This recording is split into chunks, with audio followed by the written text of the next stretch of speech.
Adam itu bapak moyang kita.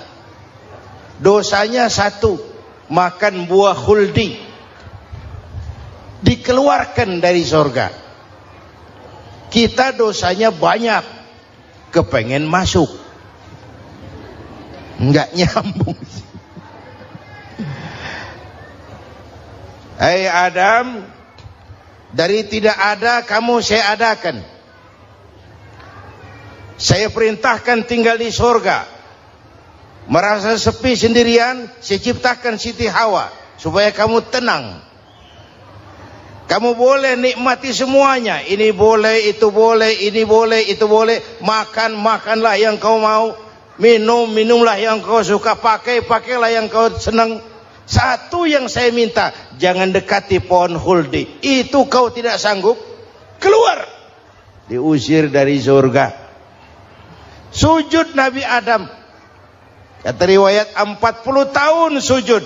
Membaca Rabbana zalamna anfusana wa illam taghfir lana wa tarhamna lanakunanna minal.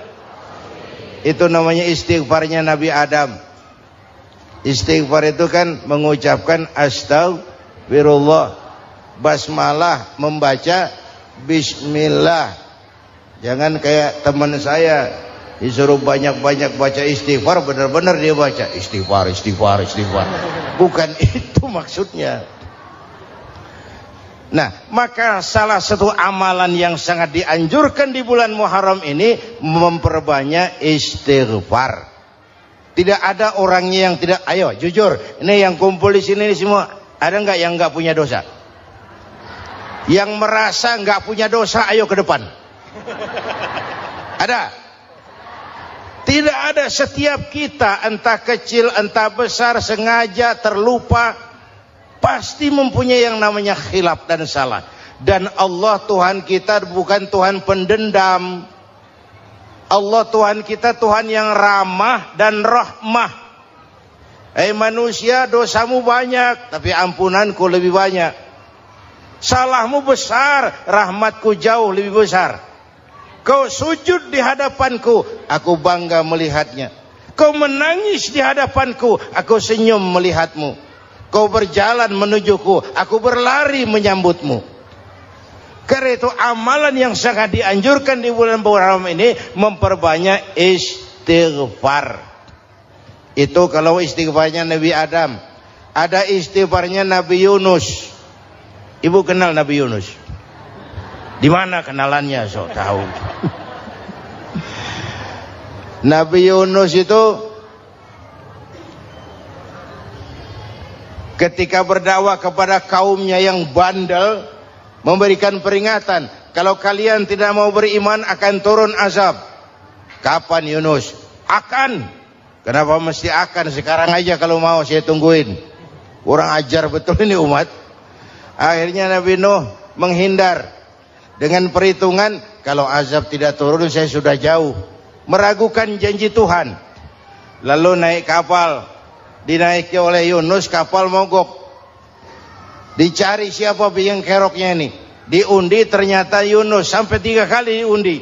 Dibuanglah Yunus ke dasar laut. Ditelan oleh ikan nun atas perintah Allah. Telan itu Yunus. Jangan pakai dikunyah, rusak urusan. Telan saja, simpan di perutmu.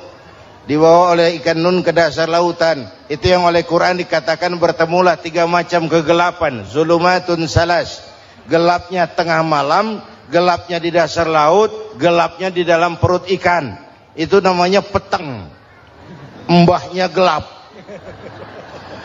Di perut ikan itulah Nabi Nuh sadar akan kesalahannya, meragukan janji Allah, meragukan janji Allah. Ia sujud di dalam perut ikan itu, membaca la ilaha illa anta subhanaka inni kuntu. Itu istighfarnya Nabi Yunus. Dibacakan istighfar begitu, ikan sakit perut pak. Di dasar laut kemana mau cari apotik? Dia naik ke permukaan, memuntahkan isi perutnya. Nabi Yunus keluar dengan selamat. Itu pun terjadi pada hari ke-10 bulan Muharram. Istighfar intinya itu. Itu amalan utama bulan Muharram, memperbanyak istighfar. Allah selamatkan Nabi Nuh dari bahtera banjir yang luar biasa, 10 Muharram. Allah selamatkan Nabi Ibrahim dari pembakaran Raja Namruz, 10 Muharram. Setelah Nabi Ibrahim itu menghancurkan berhala-berhala, Abrahat pulang mau ibadah, lihat Tuhannya berantakan, marah besar. Siapa yang menghancurkan Tuhan-Tuhan kita ini? Ada yang lapor, kami lihat Ibrahim. Tangkap. Belum ada bukti. Tangkap dulu yang penting. Bukti belakangan. Tangkap. Wah, dikerahkanlah aparat. Tangkap Nabi Ibrahim. Disidang langsung oleh Abrahat. Oleh Namruz maksud saya. Ibrahim, kau yang menghancurkan berhala-berhala kami ini, Tuhan-Tuhan kami. Siapa bilang? Ada yang lapor. Saya dengar enggak semua berhala itu hancur. Ada yang paling besar, angkat tangan, saya lihat ada kampak di tangannya.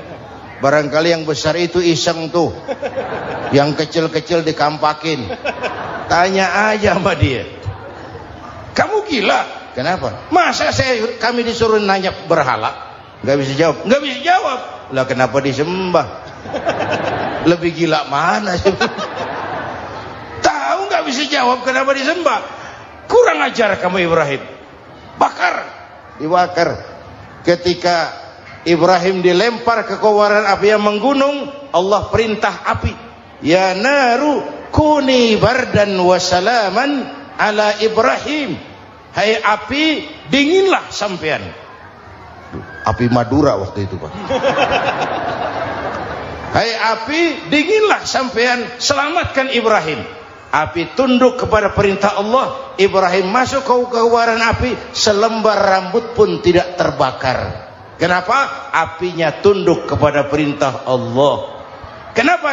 Karena Ibrahim orang yang takut kepada Allah. Api tunduk kepada perintah Allah.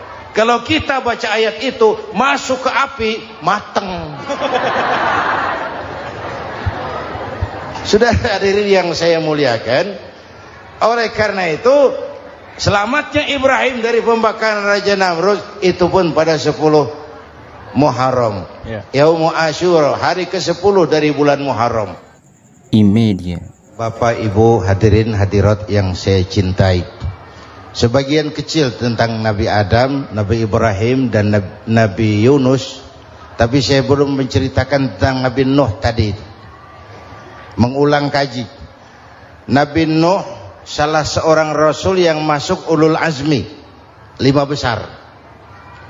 Karena memang perjuangannya menggambarkan satu usaha yang ulet dan luar biasa. Beliau diberi umur 950 tahun. Lalu berdakwah selama 900 tahun.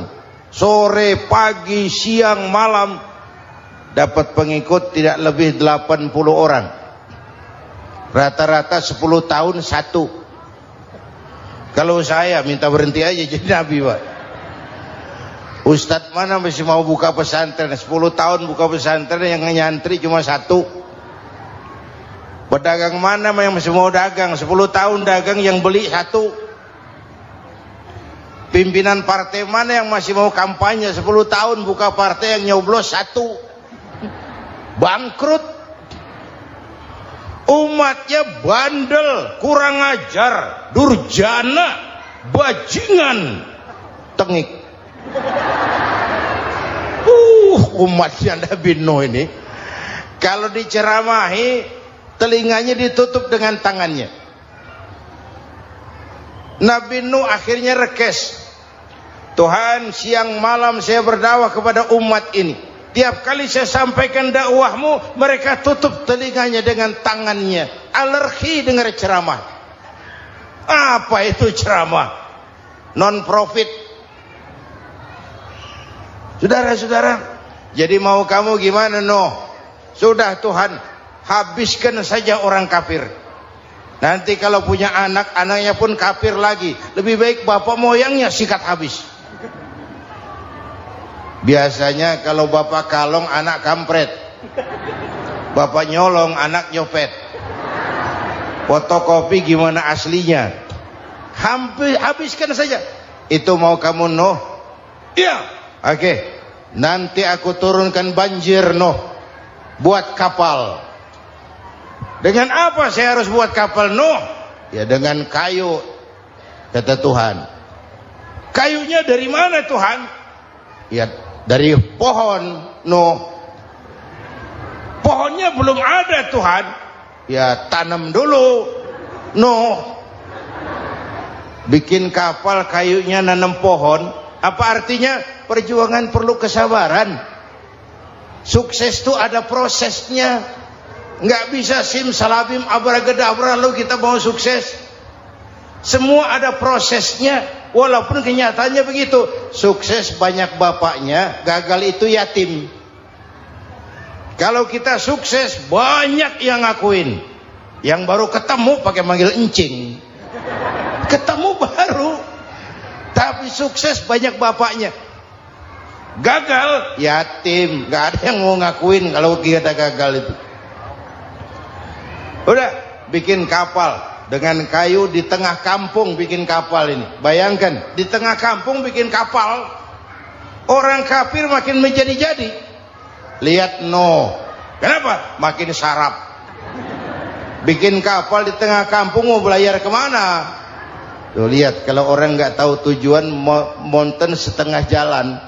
Proses yang dinilai bukan finalnya. Ya kayak gitu kesimpulannya. Saya enaknya sendiri. Bikin kapal. Kapal mendekati selesai. Ini orang kafir rame-rame datang ke kapal Nuh. Mau apa? Buang najis. Sakit perut berangkat ke kapal Nabi Nuh. Nongkrong. Dapat 2-3 tumpuk pulang. Lantai kapal dengan najis manusia. Inilah perjuangan. Bukan jalan raya lurus bertabur bunga di kanan kirinya. Banyak ondak dan duri, fitnah, caci maki, antipat, segala macam. Nuh. Ada orang tua dasar kafir, kurang ajar, sudah stroke berangkat juga ke kapal Nuh. Mau buang najis, pincang-pincang digotong orang. Selesai buang najis, dia bangun mau pulang, pegangan tiang kapal terpeleset, jatuh di atas tumpukan najis. Terjadi keajaiban, yang struknya sembuh, lumpuhnya hilang, berangkat digotong-gotong pulang, jalan gagah sekali. Tapi orang kampungnya heran, ente sudah sembuh? Sudah. Berobat di mana? Kok begitu paten? Di kapal Nuh. Masih banyak.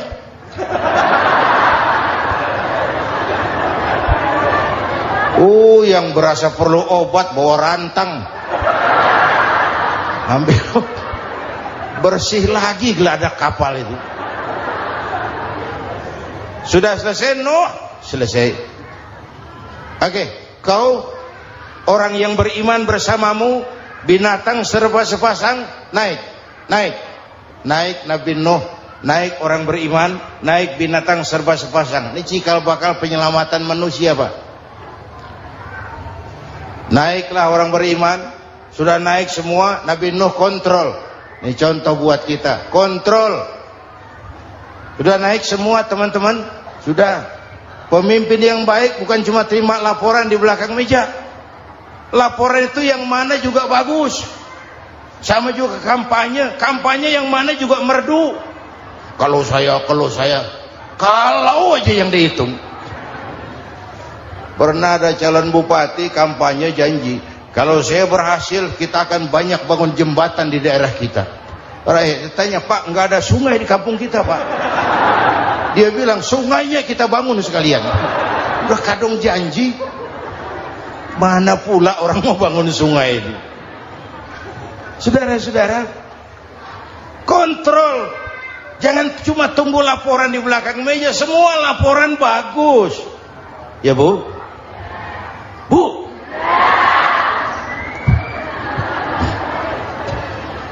Nabi Nuh kontrol.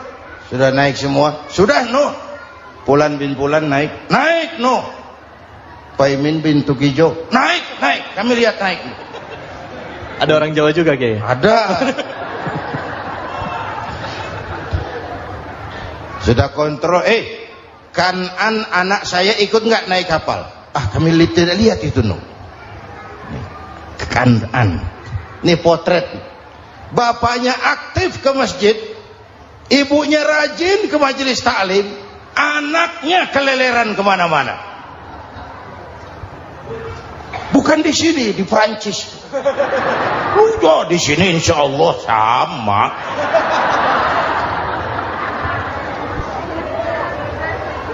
Nuh karena sayang anak, Nuh karena cinta anak, Nuh karena tanggung jawab anak, cari naik ke atas kapal. Lihat Kan'an, anak saya, nggak lihat Nuh. Turun ke ruang bawah, periksa lagi. Mang, ayah Kan'an di dia. Jamaah Tasik ini rupanya di dalam. Tuh ayah mang. Ayah ke mana ya budak ini? Turun ke bawah, tanya lagi. Ono Kan'an to? Ora nano raketo. Rombongan Jawa Tengah. Naik ke atas buritan. Dari buritan kelihatan ternyata Kan'an tidak ikut naik kapal, kumpul di darat bersama orang kafir. Ini potret kita sekarang. Kumpul sama orang kafir, hanyut anak-anak kita, ditelan budayanya orang kafir, ditelan tradisinya orang kafir, ditelan pergaulannya orang kafir. Nuh karena sayang anak dari atas manggil. Dalam Quran dijelaskan itu. Karena Nabi Nuh di atas, Kan'an di bawah, teriak. Ya bunayyar kam ma'ana. Begitu dalam Quran ayatnya. Cuma ini pakai gaya memanggil supaya kelihatan ke gambar, kira-kira Nuh manggilnya begitu. Ini namanya gaya dakwah, Pak. Kalau ceritanya datar nggak menarik. Maka Nuh memanggil Kan'an, ya bunayyar kam ma'ana. Kata yang dengar, ini gaya orang manggil, ya bunayyar kam ma'ana. Kan'an kesini nak, naik kapal sama papi. Kata Kan'an di bawah itu, enggak mau papi, John di sini saja. Kata Nuh, jangan nak, Allah sedang murka, akan turun banjir. Kalau datang banjir papi, sa'awi ila jabalin ya'simuni minal ma', saya akan naik ke gunung tinggi yang bisa menyelamatkan saya dari banjir. Kan'an naik ke gunung, gunung dihantam banjir, Kan'an mati sampai sekarang. Yang kelima, Nabi Musa, kisah Muharramnya ini. Lahir dalam kondisi yang sulit karena Fir'aun mimpi akan lahir seorang anak dari keturunan Bani Israel yang akan menghancurkan kerajaannya. Kata Fir'aun, sudah lahir belum anaknya? Belum. Kalau gitu mulai malam ini laki-laki dilarang bergaul sama istrinya. Semua perempuan hamil di bawah pengawasan negara. Mulai hari ini kalau lahir anak laki-laki terutama Bani Israel, penggal. Satpol PP disiapkan. Udah ada kayaknya. Ada. Patroli. Bayangkan, Fir'aun itu bikin undang-undang seenaknya sendiri. Apalagi merasa kekuasaannya dalam ancaman. Penguasa manapun kalau merasa dalam ancaman, panik. Padahal kekuasaan itu kayak harimau. Makin lama ditaiki, makin sulit turun. Kenapa? Karena macannya makin lapar. Naik terus capek, turun dimakan harimau. Serba sulit. Saudara-saudara, kalau kita mau belajar dari Pak Harto, saya melihat kekurangan Pak Harto cuma satu, terlambat berhenti.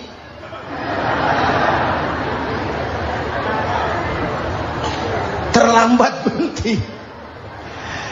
Di sekelilinginya banyak tukang-tukang jilat, tukang-tukang semir. Pak, kalau tidak ada bapak kami bagaimana, Pak? Saudara hadirin yang saya hormati, maka sering saya ingatkan, temanmu yang sejati adalah teman yang membuat kamu jadi benar, bukan teman yang selalu membenarkan kamu. Berapa banyak pejabat-pejabat hancur karena selalu dibenarkan oleh lingkungannya. Bapak benar, Pak. Bapak bijaksana, Pak. Itu tepat, Pak. Benar. Buang angin pun kata kelilingnya, oh Bapak sehat. Temanmu yang sejati, teman yang bikin kamu jadi benar, bukan teman yang selalu membenarkan kamu.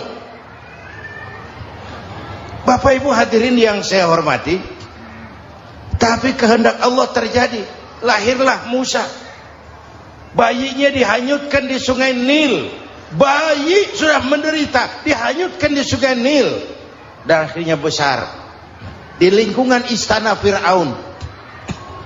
Diriwayat oleh Ratu Aisyah, perempuan Fir'aun, setelah mulai berjuang, terjadilah itu. Musa dan pengikutnya dikejar oleh Fir'aun. Sampai di tepi laut, Allah wahyukan Musa, lempar tongkatmu ke laut. Dalam kondisi darurat, mukjizat tiada jalan. Kondisi darurat. Kalau tidak, mukjizat itu maunya Allah, bukan maunya Nabi. Nabi nggak kuasa. Allah yang mau. Tapi hidup Nabi bukan mukjizat, manusiawi. Tidak mentang-mentang ada mukjizat tongkat, tiap sulit main tongkat. Nggak usah berjuang kalau begitu. Itu darurat menyelamatkan umat. Tongkat dilempar ke laut, laut terbelah. Laut terbelah. Itu secara visualnya bisa kita lihat dalam film The Ten Commandments. Udah nonton belum? Urusan nonton kalah sama Ustadz bagaimana sih? Ten Commandments, 10 firman Tuhan. Tekniknya bagus loh. Bagaimana laut terbelah. Musa lewat, Fir'aun mengejar. Musa sampai di ujung sana, Fir'aun masih di sama tengah perjalanan. Laut nutup kembali. Laut menutup kembali, Fir'aun tenggelam. Cengap-cengap di lautan. Begitu nafas sampai di tenggorokan, Fir'aun sambil cengap-cengap itu, amantu bi Rabbi Musa wa Harun. Duh, kalau begini mah saya juga percaya sama Tuhannya Musa. Malaikat maut jengkel, goblok loh. Terlambat sekarang. Ditenggelamin terus. Modar. Musa selamat. Fir'aun mati. Jenazahnya, jasadnya terdampar di pinggir laut. Beberapa waktu kemudian ditemukan orang, dimumi, dibalsem, diawetkan. Itu sesuai janji Quran. Wa kadzalika nunajjika bi badanika litakuna liman khalfaka ayah. Kami selamatkan badan kamu agar jadi pelajaran bagi orang-orang sesudah kamu nanti. Janji Quran tepat. Janji itu 14 abad yang lalu. Jasad Fir'aun ditemukan, dimumi, diawetkan, dibalsem di bawah nama Farao Ramses II. Sekarang tersimpan di Museum Negara di Mesir. Kapan-kapan nanti ibu main ke Mesir, mampir. Naik ojek paling berapa itu? Oh, orangnya tinggi, hidungnya mancung, pokoknya pantaslah jadi Fir'aun. Selamatnya Musa di kejaran Fir'aun di ujung sana itu terjadi pada hari ke-10 bulan Muharram, yang oleh orang Nasrani diperingati dengan hari raya Paskah. Mereka melaksanakan puasa, mensyukuri nikmat keselamatan dari kejaran Fir'aun. Makanya kalau kita ikut puasa di bulan Muharram, bukan mengikuti syariatnya Nasrani, salah. Karena Nabi mengajarkan, itu sumbernya. Bukan ikutan sama ibadahnya Israel. Tapi memang agama ini kan merupakan mata rantai. Datang Rasul baru melengkapi Rasul sebelumnya, datang Rasul baru melengkapi Rasul sebelumnya. Mata rantai yang berkaitan. Setelah Muhammad selesai, selesailah tugas Nabi dan Rasul. Selesailah misi Nabi dan Rasul. Tidak ada Nabi lagi sesudah Nabi Muhammad. Itu harga mati, titik. Gak ada kompromi. Siapapun sekarang ini nggak datang ngaku jadi Nabi, wajib tidak percaya. Wajib tidak percaya. Tapi kaitannya memang kita bilang Nasrani, orang bahasa Arab, bahasa Ibraninya Nazaret, Nasiroh, Nazaret. Itu beda dialek. Kita Daud, dia David.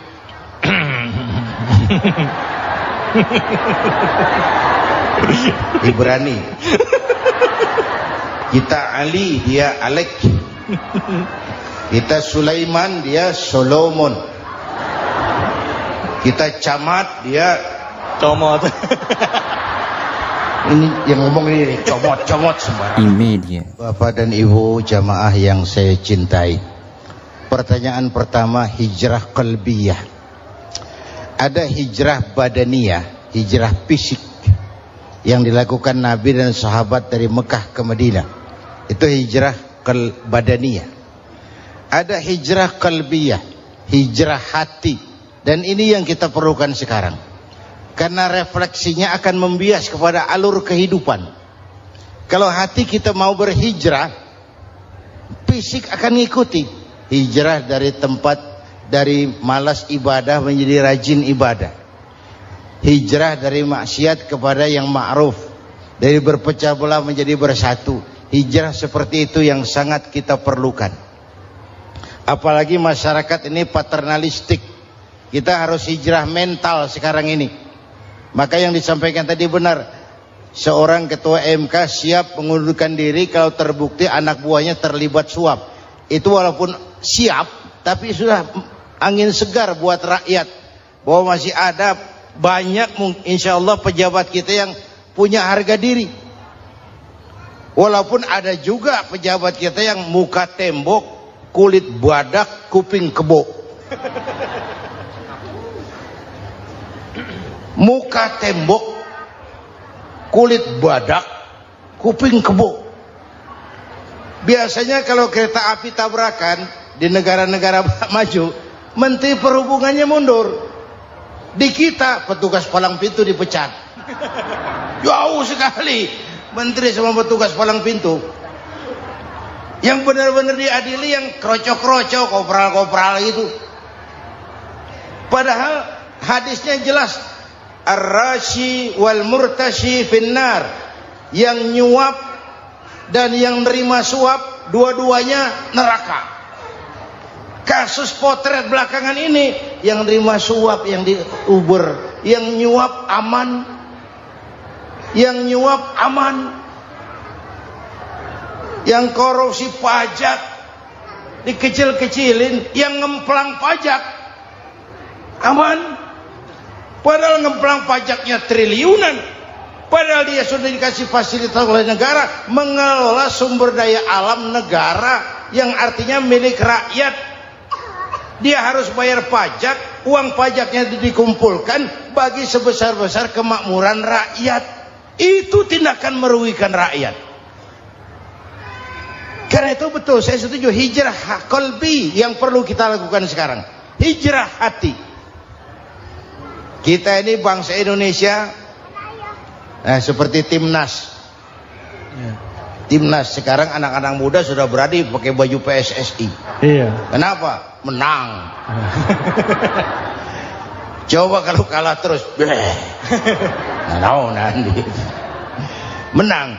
Tapi bangsa Indonesia itu memang seperti timnas, namanya kesebelasan. 11 orang. Walaupun ada pemain bintang, ya ada presiden, gubernur, menteri, itu bintang-bintang. Tapi bintang baru ada artinya kalau dibantu 10 pemain yang lain. Cristiano Ronaldo, siapa itu? Penyerang tengah Real Madrid. Wah. Bintang. Lionel Messi. Siapa lagi? Barcelona. Bercelana.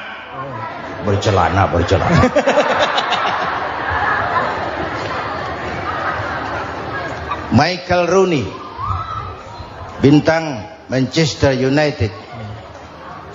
Ronaldo baru bintang, Messi baru bintang kalau ada 10 pemain yang lain. Bagaimanapun hebatnya Cristiano Ronaldo, kalau sendirian lawan satu kesebelasan, babak belur. Itulah kita, bangsa Indonesia. Kita satu kesebelasan, harus saling memperkuat. Ada bangsa kita ini yang jadi jaksa, ada yang jadi hakim, ada yang jadi polisi. Itu posisi penyerang tengah, kiri luar, kanan dalam, back, striker, kiper, posisi. Tapi sadar, kita satu kesebelasan, Bung. Jangan bikin gol ke gawang sendiri.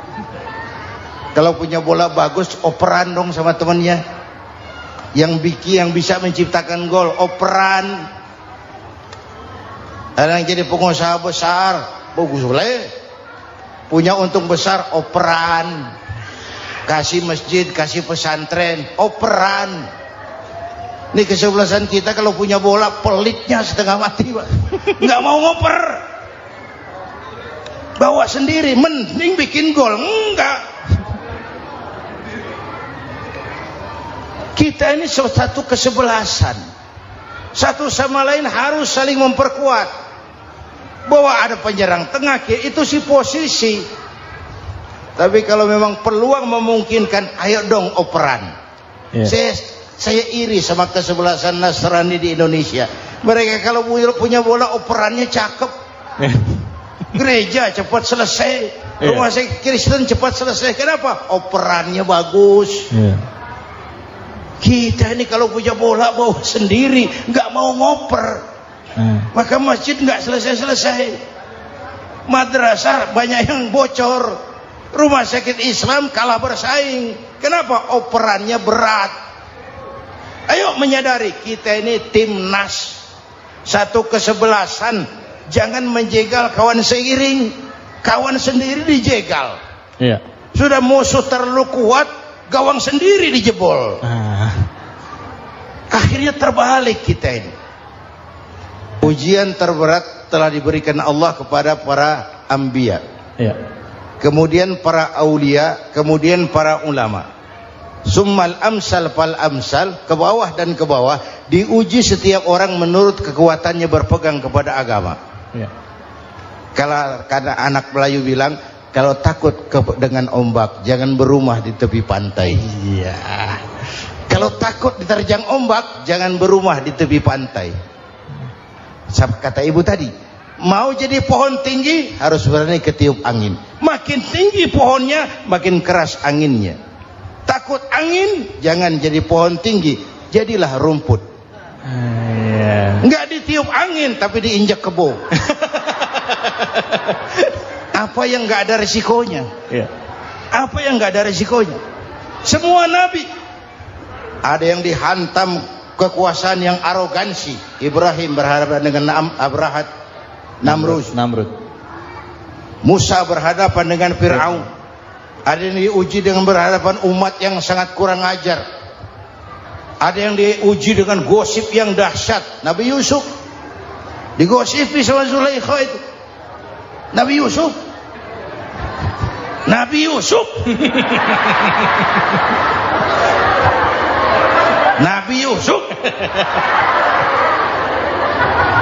Yang namanya gosip itu kan menyebarkan keburukan orang. Kalau benar saja hukumnya ghibah. Kalau salah hukumnya fitnah. Fitnah lebih bahaya dari pembunuhan. Benarnya ghibah, salahnya fitnah. Saudara hadirin yang saya hormati, jadi resiko itu biasa.